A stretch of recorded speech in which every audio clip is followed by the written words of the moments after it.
It's a short word, starts with a K. Very good. Do we want a king? No kings? Very good. Okay, the plan when you're going to become an authoritarian or a king has several steps in no particular order. First is you allow law breaking. So when I go through these, think of things you've seen. Like day one, did he do lower the egg prices, stop all the wars in the world? No, but he did let the J6 rioters go free, didn't he?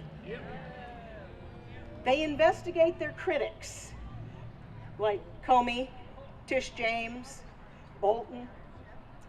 They institute retaliation against groups like universities, the press, law offices that all they did was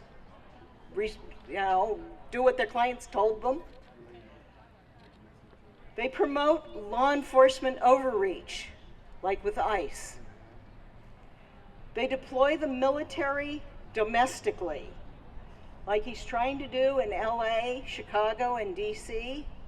He hasn't been real successful at deploying them as a military, but it's obviously an attempt. And the last thing the authoritarian does is refuse to leave. Okay? Trump didn't write this playbook. So we know what it takes to do this, and we know what it takes to defeat it. So that's why we're here. And maybe you've heard of the 3.5% rule. It's not really a rule, it's a guideline. But what it says is that if 3.5% of the population participates in sustained, non-violent, non-cooperation, they can overthrow the authoritarian.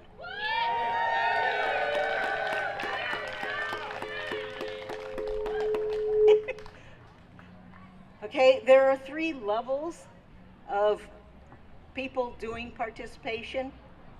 Closer? Okay. First is individuals and small groups. Most of us, are in doing things at home.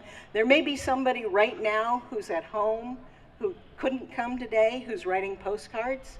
That's part of the 3.5%.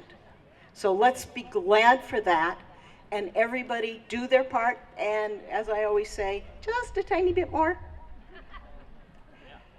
The individuals and groups might be good at, they might only wear a button to show that they're in solidarity with us. They might be writing letters or postcards. They might be calling their congressman on a daily basis. They might be bird dogging. You know what bird dogging is? It's when you follow around your congressman and ask him rude questions like, why aren't you in session? Then you have the collective, where you join a larger group, like maybe the Indian Valley Indivisibles. You contact others and you start to grow. You might do canvassing. You might do a fundraiser at Mavis's house. You might do local boycotts or advertisers. In labor, you probably belong to a union or know somebody who does. Can your union do something? Does your union have a strike fund that's big enough to sustain you? If not, that's the first step. And for those of us who aren't in a union because we're old and retired, we need to support union shops wherever possible, right? In the faith area, now the Supreme Court recently said that the pastors can preach politics from the pulpit. Dumbest thing I think that the conservatives have ever done, because there's a lot more pastors preaching love and caring about our immigrant neighbors than there are teaching hate.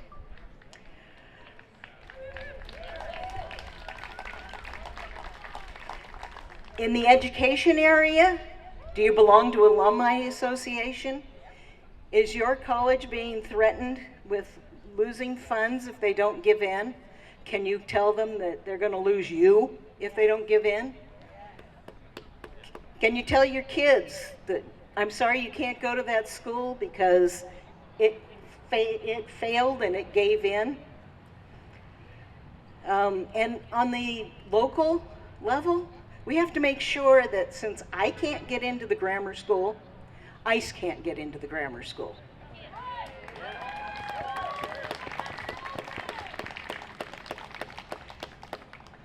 Civil service.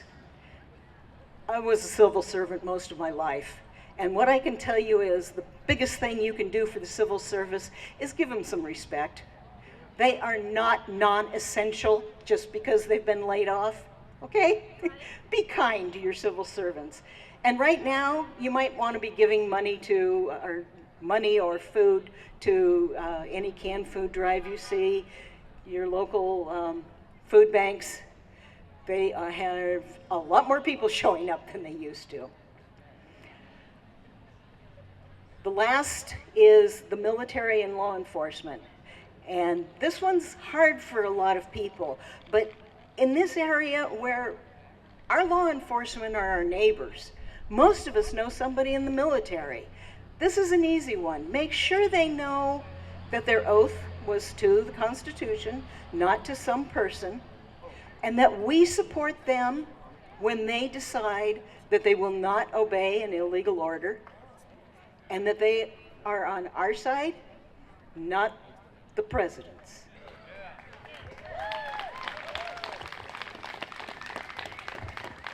Okay, now over on the Indian Valley Indivisibles table, we have 6 of these pillars, and I would really appreciate it if, as you have time, you'd go over there with ideas of what we can do to support the pillars coming to us, and write them down on those pillars. And also we have handouts you can take home, so you don't have to decide today. You can think about it.